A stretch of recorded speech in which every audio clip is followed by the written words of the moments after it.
Welcome. This is Jane Gardner, and welcome to Solopreneur Success Strategies.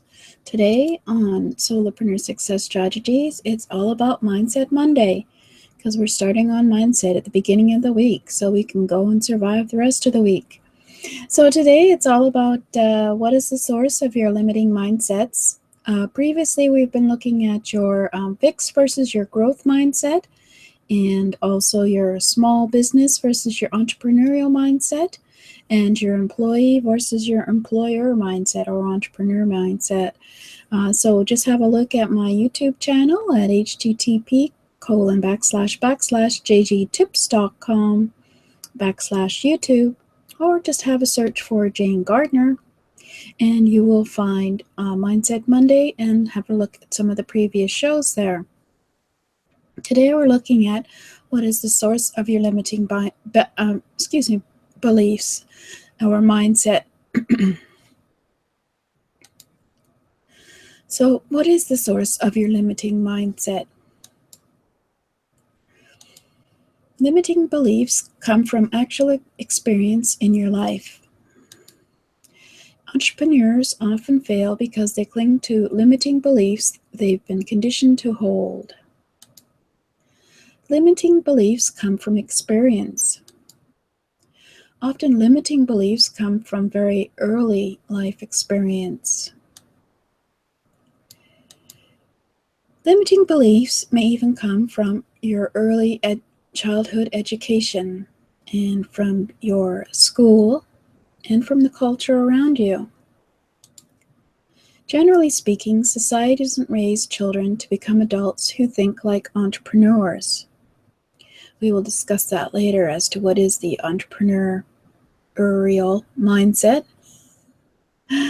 But for now, we're just going to be talking about limiting beliefs. And in order to fit in society as adults, we are conditioned to think in more fixed mindset terms. In some cultures, of course, versus others, the fixed mindset works for that society because it keeps it in order and there's a common ideas, especially as they relate to intelligence, money, and authority. So, for example, the cultural mindset of Japan is quite different from the one in Canada. So we will have different ideas than they will on intelligence, money, and authority. So in order to be aware of the fixed mindset concepts we have to look at where we get them. So today we're going to be looking at intelligence and how we can have limiting fixed beliefs about your intelligence. So the biggest, what shall we call that? The biggest mistake that cultural or society believes in is IQ or intelligence test as being a priority for success. The IQ is one of the worst fixed mindset ideas. You take an IQ test, which of course you usually only take once or twice in your life, and it rates you on a scale of average to above average and below average IQ. And that IQ is based on certain questions and ideas on the test that someone has decided are relevant to you as to your intelligence. So you get rated on a scale, and because of that, of course, it can label you for the rest of your life and affect many things in your life because it is a label that is given to you and including your SAT scores or whatever. These are all things that label your intelligence as being at a certain point on a scale. So most of us develop an identity based on the perceived intelligence, defined sometimes by an IQ test, especially if you are told quite often during your years growing up in school what your IQ test is. To be honest, I can't even remember if we even had IQ tests in our school I think we did one, and we had to write an essay. And I don't even know if it had a score on it that I ever knew. So, as you can imagine, my um, Canadian school life is quite different from the American school life, where, of course, they have SAT scores that they have to put in their application when they're going to university. So, this can very much limit you in terms of your perception of who you are, especially if you're rating yourself based on other people. So, we learn from society that your IQ, or your perceived intelligence, is fixed.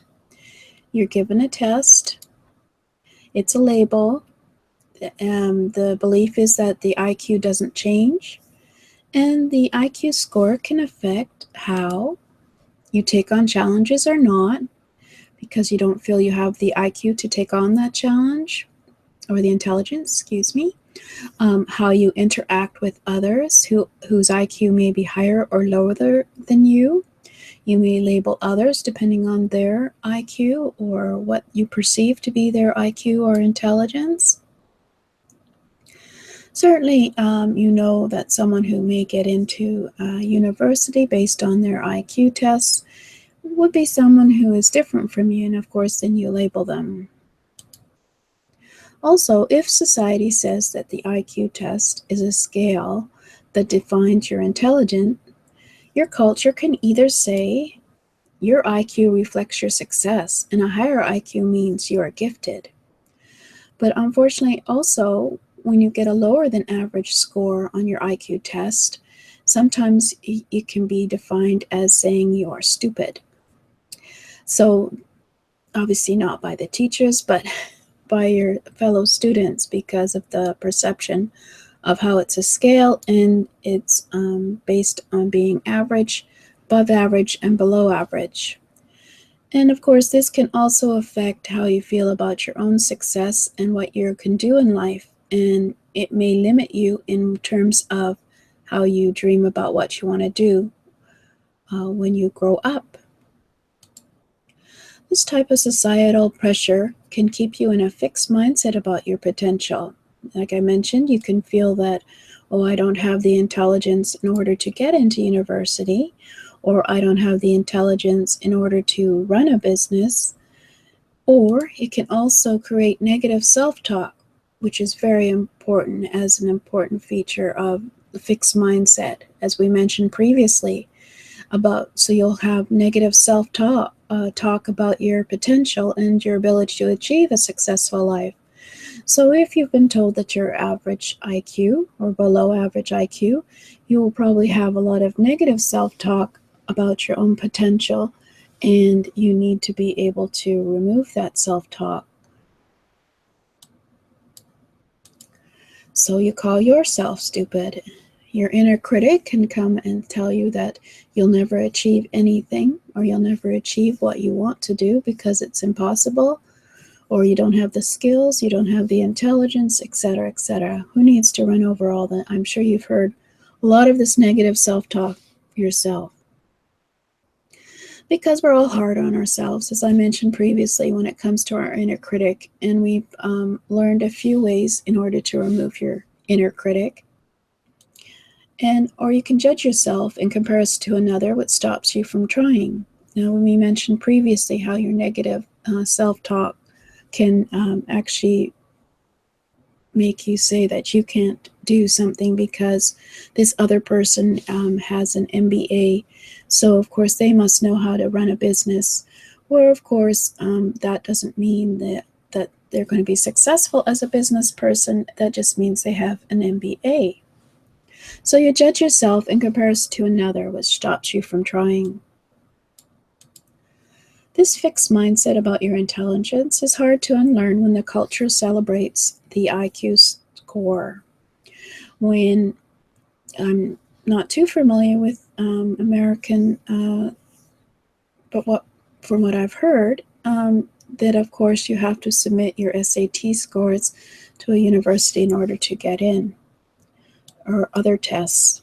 And based on those tests, they're defining you by those scores in terms of your intelligence and success at being at university.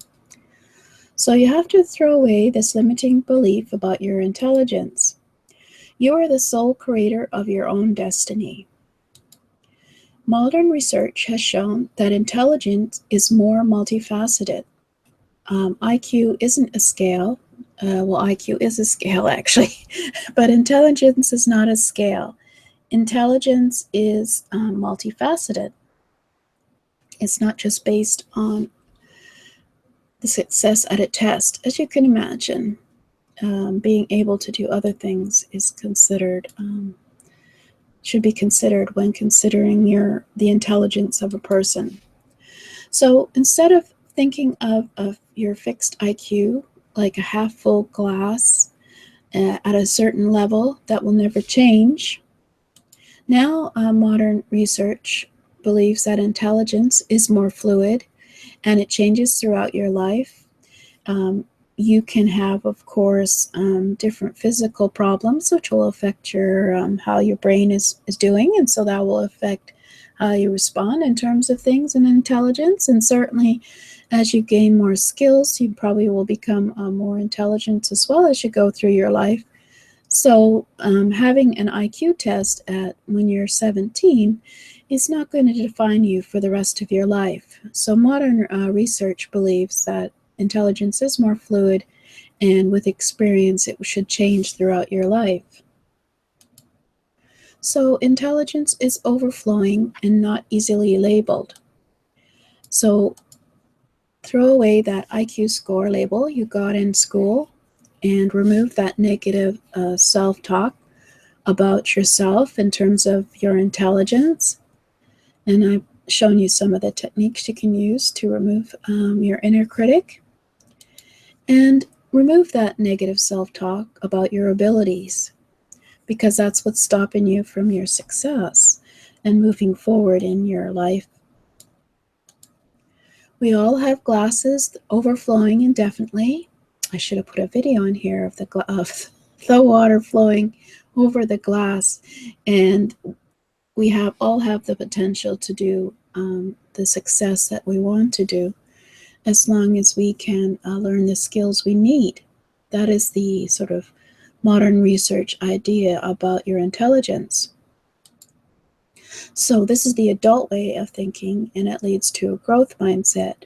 Being able to think of yourself as changing throughout time and developing with experience and learning new skills, creating the ideas for you about who you are and what you can do, as well as driving you forward in terms of being an entrepreneur, because an entrepreneur has a growth mindset, because of course an entrepreneur has to be in action at all times in order to move their business forward.